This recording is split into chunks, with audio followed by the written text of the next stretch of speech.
മാന്യ പ്രേക്ഷകർക്ക് നമസ്കാരം. എവരിത്തിങ് ഹാപ്പിനെസ് ചാനലിലേക്ക് സ്വാഗതം.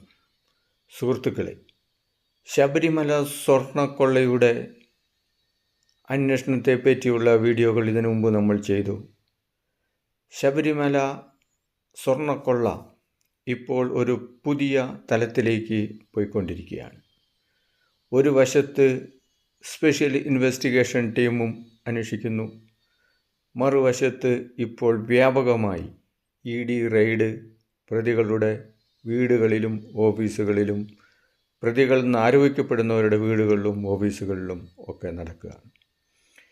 ഇപ്പോൾ കോടതിയിൽ വന്നിരിക്കുന്ന കോടതി ഓർഡറുകളിൽ ഇതിൻ്റെ വ്യാപ്തിയെപ്പറ്റി വളരെയധികം പറഞ്ഞിട്ടുണ്ട്.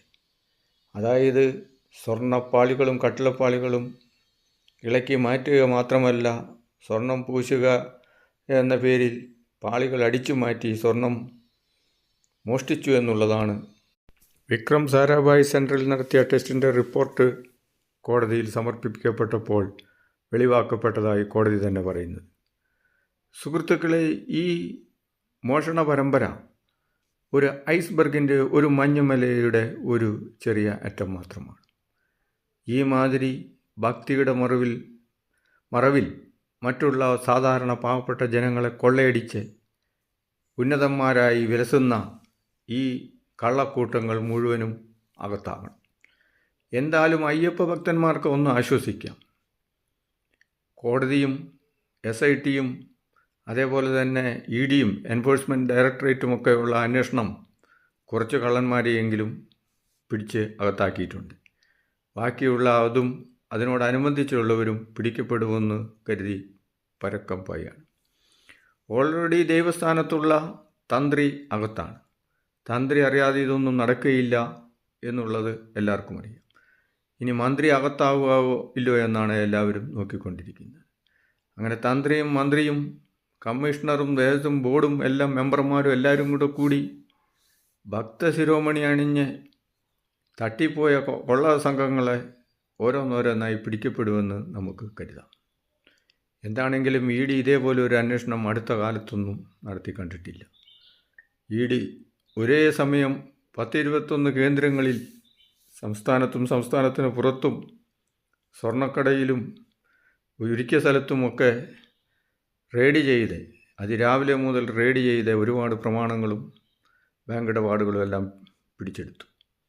ഇതെല്ലാം ഇനി അന്വേഷണവിധമായി അന്വേഷിച്ച് പരിശോധിച്ച് അതും അതിനോടനുബന്ധപ്പെട്ടവരെയും ചോദ്യം ചെയ്ത് ഓരോരുത്തരായി അറസ്റ്റിലാകും.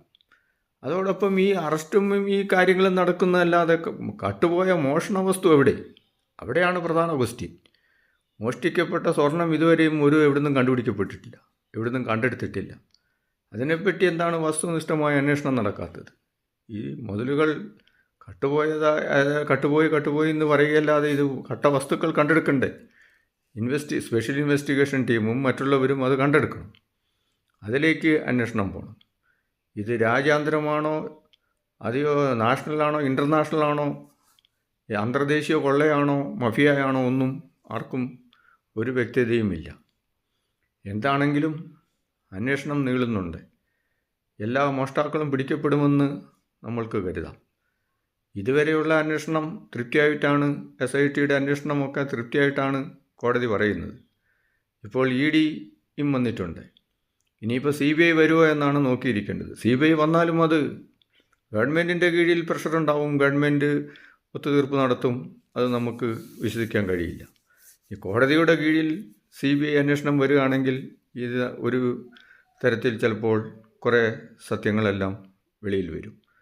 എന്താണെങ്കിലും ഇത് ഒരമ്പലത്തിൽ മാത്രമാണോ, ഒരു വിശ്വാസ സ്ഥലത്ത് മാത്രമാണോ, ഈ അയ്യപ്പൻ്റെ മാത്രമാണോ, അതെയോ മറ്റുള്ള മതസ്ഥരുടെ അടുത്ത് ഒക്കെ ഉണ്ടാവില്ലയോ എന്നുള്ളതും കൂടി അന്വേഷിക്കണം. ഇങ്ങനെ ഗവൺമെൻറ് ആണെങ്കിലും പ്രതിപക്ഷമാണെങ്കിലും അല്ലാത്തവരാണെങ്കിലും ഇതിൽ പ്രതിയായിട്ടുള്ള ഇങ്ങനെ മോഷ്ടിച്ചിട്ടുള്ള മോഷ്ടാക്കൾ, വൈറ്റ് കോളർ മോഷ്ടാക്കൾ, ബ്ലാക്ക് കോളറിനോ വൈറ്റ് കോളറിനോ എന്ത് വേണമെങ്കിലും വിളിക്കാം, എങ്ങനെയാണെങ്കിലും വലിയ ദൈവസ്ഥാനീയരായിട്ടിരുന്ന ആളുകളുടെ യഥാർത്ഥ സ്വഭാവമൊക്കെ വെളിയിൽ വന്ന് ഓരോരോ കള്ളന്മാരകത്താവുന്നുണ്ട്. എല്ലാ കള്ളന്മാരും പിടിക്കപ്പെടുമെന്ന് നമ്മൾക്ക് കരുതാം. മനുഷ്യ മനസാക്ഷിയെ ഞെട്ടിക്കുന്ന തരത്തിലുള്ള കൊള്ളയല്ലേ നടത്തിയിരിക്കുന്നത്. ഇത് ഒരു മഞ്ഞുമലയുടെ ഒരു തുടക്കം മാത്രമാണ്. This is A tip of an iceberg. ഇത് അന്വേഷിച്ച് പോയി കഴിഞ്ഞു കഴിഞ്ഞാൽ ഭയങ്കരമായ ഒരു തീവെട്ടിക്കൊള്ള തന്നെയായിരിക്കും. എന്തായാലും ഇപ്പോഴത്തെ ദേവസ്വം പ്രസിഡൻറ്റ് ശബരിമലയിൽ ഇ ഡി എന്നപ്പോൾ ഉദ്യോഗസ്ഥരോട് സഹകരിക്കുന്നു പറഞ്ഞ രേഖകളെല്ലാം കൊടുക്കാൻ വേണ്ടിയുള്ള ആർജവം കാണിച്ചു. അത് അപ്രീഷിയേറ്റ് ചെയ്യപ്പെടേണ്ടതാണ്. അത് സ്വാഗതാർഹമാണ്. ഇനിയുള്ള നല്ല നല്ല ഉദ്യോഗസ്ഥന്മാർ ശബരിമല ദേവസ്വം ബോർഡിലും കമ്മീഷണറിലും ആസ്ഥാനത്തുമൊക്കെ ഇരുന്ന് കഴിഞ്ഞാൽ ഈ മാതിരിയുള്ള കൊള്ളകൾക്ക് കുറേ കുറവുണ്ടാവും. ഭക്തജനങ്ങൾക്ക് അതൊരു ആശ്വാസമാവും. ഇനി ഗവൺമെൻറ് തലത്തിൽ ഇത് ഓൾറെഡി CBI അന്വേഷണത്തിനും അതേപോലെ ഏറ്റവും ഉന്നതമായ സ്വതന്ത്ര ഏജൻസിയെ കൊണ്ട് ഈ മാതിരിയുള്ള ഭയങ്കരമായ കൊള്ളകൾ അന്വേഷിക്കേണ്ടതാണ്. അപ്രകാരം നടക്കുമെന്ന് നമുക്ക് കരുതാം. എന്താണെങ്കിലും ഭക്തജനങ്ങളും കോടതിയും പത്രമാധ്യമങ്ങളും ഓൺലൈൻ മീഡിയകളുമെല്ലാം ഈ കൊള്ളയ്ക്കെതിരെ ഒരു പരിധിവരെയെങ്കിലും നിലകൊള്ളുന്നുണ്ട്. ഇങ്ങനെയുള്ള മാനുഷിക തിന്മകൾ, സ്വത്തിനും പദവിക്കും പണത്തിനും വേണ്ടിയിട്ടുള്ള തിന്മകൾ നിരുത്സാഹപ്പെടുത്തേണ്ടതാണ്. സത്യമേവ ജയതേ എന്ന് എഴുതിയിരിക്കുന്ന കോടതി വിധി അനർത്ഥമാതിരി സത്യം പുറത്തു വരേണ്ടതാണ്. കള്ളന്മാരെ അറസ്റ്റ് ചെയ്ത് ശിക്ഷിക്കുക മാത്രമല്ല, ഇവർ കട്ടെടുത്തിരിക്കുന്ന മുതലുകളും മുഴുവനും കണ്ടുകെട്ടി പൊതുഖജനാവിലേക്ക് ചേർക്കണം. അതോടൊപ്പം തക്ക ശിക്ഷയും നൽകണം. എന്താണേലും അന്വേഷണം ഊർജിതമാണ്. ED, SIT ഒക്കെ അന്വേഷിക്കുന്നു. ഈ അന്വേഷണത്തിൽ ഇതിൽ പങ്കെടുത്തിരിക്കുന്ന പ്രതികൾ ഓരോന്നോരോന്നായി കൂടുതലായി അറസ്റ്റായിക്കൊണ്ടിരിക്കുന്നു. അതിൽ ഏറ്റവും അറസ്റ്റായിരിക്കുന്നവർക്ക് കോടതി അങ്ങനെ പെട്ടെന്നൊന്നും ജാമ്യം കൊടുക്കുന്നില്ല. ജാമ്യം കൊടുക്കാതെ അവർ അവിടെ തന്നെ കിടക്കുകയാണ്. അങ്ങനെ ഇതുകൂടാതെ ഇനി എൻഫോഴ്സ്മെൻറ്റ് ഡയറക്ടറേറ്റിൻ്റെ കള്ളപ്പണം വെളുപ്പിക്കൽ, ഒരുപാട് കള്ളപ്പണ ഇടപാടുകൾ ഇതിൽ നടന്നിട്ടുണ്ടാവും. ഈ രേഖകളെല്ലാം പിടിച്ചെടുത്ത കള്ളപ്പണ ഇടപാടുകളും വെളിയിൽ വരും. അങ്ങനെ ആ കേസിലും ഇവർ പ്രതിയാവും. അങ്ങനെ എന്താണേലും അടപടലം കള്ളന്മാർ പെട്ട പ്രതീതിയാണ് ഇപ്പോൾ കാണുന്നത്. ബാക്കി ഒരു കൂട്ടം കള്ളന്മാർ ഓടി രക്ഷപ്പെടാൻ വേണ്ടി നോക്കുന്നു. രക്ഷപ്പെട്ടാൽ അവരുടെ ഭാഗ്യം, രക്ഷപ്പെട്ടില്ലെങ്കിൽ അകത്താവും.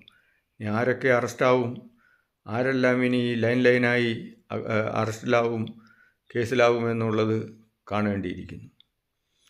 പലരും പറഞ്ഞതെല്ലാം ഇപ്പോൾ തിരുത്തി പറയുകയാണ്. ആദ്യം പോയില്ല, കണ്ടില്ല എന്ന് പറയുന്നു.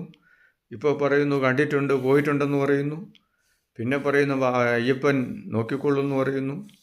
അയ്യപ്പ ഭഗവാൻ ഇത്രയും കോടി ജനങ്ങളുടെ ആശ്വാസദായകനും ആശ്വാസവുമായി നൂറ്റാണ്ടുകളുടെ പാരമ്പര്യമുള്ളതായ ഈ അമ്പല സാധനങ്ങളും കൊള്ളയടിച്ച് കരിഞ്ചന്തയിൽ വിറ്റ് പണമുണ്ടാക്കി വാഴാനുള്ള ഈ മോഷണത്വര എന്താണെങ്കിലും ഇത് ഒരു ചൂണ്ടുപലകയാണ് മുന്നോട്ടുള്ള ഇത്തരംപ്പെട്ട ആളുകൾക്ക് എങ്ങനെയാണെങ്കിലും ഏത് തരത്തിലാണെങ്കിലും കള്ളത്തരം കൊള്ളയും ചെയ്തു കഴിഞ്ഞാൽ പിടിക്കപ്പെടും എന്നുള്ളതിൻ്റെ ഒരു ഉദാഹരണമാണ് നമ്മൾ ഈ കാണുന്നത്. പഞ്ചാഗ്നി നടുവിൽ തപസ് ചെയ്താലും കുറ്റം മോചിക്കപ്പെടുമോ എന്നാണ് കോടതി ചോദിച്ചത്. കോടതി പ്രതികൾക്ക് ജാമ്യം കൊടുക്കുന്നില്ല. പ്രതികളെല്ലാം ഉന്നത ശ്രേണിയിൽ ഉള്ളവരാണ്. അവർ സാക്ഷികളെ സ്വാധീനിക്കും, കേസ് അട്ടിമറിക്കപ്പെടുമെന്ന് കോടതി തന്നെ പറയുന്നു. അതുകൊണ്ട് ജാമ്യം കൊടുക്കുന്നില്ല. പത്മകുമാറിന് ജാമ്യം നിഷേധിച്ചു. അതോടൊപ്പം തന്നെ കേസ് പാതി വഴിയിലാണ്, ജാമ്യം സാധിക്കില്ല എന്നാണ് ഹൈക്കോടതി പറയുന്നത്. സുഹൃത്തുക്കളെ, ഈ കേസ് അന്വേഷണത്തിൽ ഇനി എത്രയെല്ലാം പ്രതികൾ പിടിക്കപ്പെടുമെന്നുള്ളത് ആർക്കും ഒരു ഉറപ്പുമില്ല. എൻഫോഴ്സ്മെൻറ്റ് ഡയറക്ടറേറ്റ് വന്ന് സ്വത്തുക്കളുടെയും ബാങ്ക് ഇടപാടുകളുടെയും കള്ളപ്പണം വെളുപ്പിച്ചിട്ടുണ്ടോ എന്നും ബന്ധുക്കളുടെയും ഒക്കെ രേഖകൾ പിടിച്ചെടുത്ത് അനലൈസ് ചെയ്ത് ഇനി ചോദ്യം ചെയ്ത് അറസ്റ്റുകളുടെ ഒരു പരമ്പര തന്നെ ഉണ്ടാകാനുള്ള സാധ്യതയുണ്ട്. അങ്ങനെ നടക്കും എന്നാണ് ഇപ്പോഴത്തെ സൂചനകൾ വരുന്നത്. എന്തായാലും ഇപ്പോഴത്തെ ദേവസ്വം പ്രസിഡന്റ് ജയകുമാർ അദ്ദേഹം എൻഫോഴ്സ്മെൻറ്റ് ഡയറക്ടറുമായി സഹകരിച്ച് ഉദ്യോഗസ്ഥരോട് രേഖകളും പ്രമാണങ്ങളും എല്ലാം ഹാജരാക്കാൻ പറഞ്ഞ് അദ്ദേഹം അന്വേഷണവുമായി സഹകരിക്കുന്നു. അതെന്താണേലും ഒരു നല്ലൊരു വസ്തുതയാണ്. ഇതേപോലെ സംശയാസ്പദമായ എല്ലാ അമ്പലങ്ങളിലെയും പള്ളികളിലെയും മോസ്കുകളിലെയും ഈ മാതിരി ഉള്ള സ്ഥാപനങ്ങളിലെല്ലാം ഇതേപോലെ അന്വേഷണം വന്ന് സൂത്രത്തിൽ കട്ടുമുടിപ്പിക്കുന്ന കള്ളന്മാരെയെല്ലാം അകത്താക്കണം, അവരുടെ സ്വത്തുക്കൾ കണ്ടുകെട്ടണം. എങ്കിൽ മാത്രമേ ഇതൊരു പാഠമായിക്കൊണ്ടിട്ട് ഈ മാതിരിയുള്ള ദുഷ്പ്രവണതകൾ മുന്നോട്ട് ഉണ്ടാകാതെ ഇരിക്കുകയുള്ളൂ. സുഹൃത്തുക്കളെ, ഈ സ്വർണ്ണക്കൊള്ള തന്നെ ശബരിമല അയ്യപ്പ സ്വർണ്ണക്കൊള്ള വളരെ യാദൃച്ഛികമായിട്ട് ഒരു ഉദ്യോഗസ്ഥൻ്റെ ഇടപെടൽ വെളിയിൽ വന്നതാണ്. അല്ലാതെ ഗവൺമെൻറ്റോ പോലീസോ ഒന്നും കേസ് എടുത്ത് അന്വേഷിച്ച് ആരും കേസ് കൊടുത്ത് ഉണ്ടായതൊന്നുമല്ല. അത് എന്താണേലും കേസ് ഇങ്ങനെ നടന്നുകൊണ്ടിരിക്കുകയാണ്. എല്ലാ പ്രതികളും ശിക്ഷിക്കപ്പെടും എന്ന് നമ്മൾക്ക് കരുതാം. അത് വിശ്വാസികൾക്ക് ഒരു ആശ്വാസമാകും. നൂറ്റാണ്ടുകളുടെ പാരമ്പര്യമുള്ള ദേവതുല്യരായ ആളുകൾ ഇമാതിരിയൊക്കെ പ്രവർത്തിക്കുമെന്ന് ഒരു ഭക്തനും വിചാരിച്ചിട്ടുണ്ടാവില്ല. ദൈവത്തിൻ്റെ പ്രതിനിധികളും ദൈവം ചമഞ്ഞു നടക്കുന്നവരും ഉന്നത ഉദ്യോഗസ്ഥന്മാരും എല്ലാം ഇതിന് ഒരു കൂട്ടമായിട്ടൊരു ഗൂഢാലോചനയിൽ പങ്കുണ്ട് എന്നാണ് കോടതി തന്നെ പറയുന്നത്. നന്ദി, നമസ്കാരം സുഹൃത്തുക്കളെ. ലൈക്ക് ചെയ്യുക, കമൻറ്റ് ചെയ്യുക, ഷെയർ ചെയ്യുക. നമസ്കാരം. ഞാൻ captain grand master Shaji Mathew. നന്ദി. ഔട്ട്.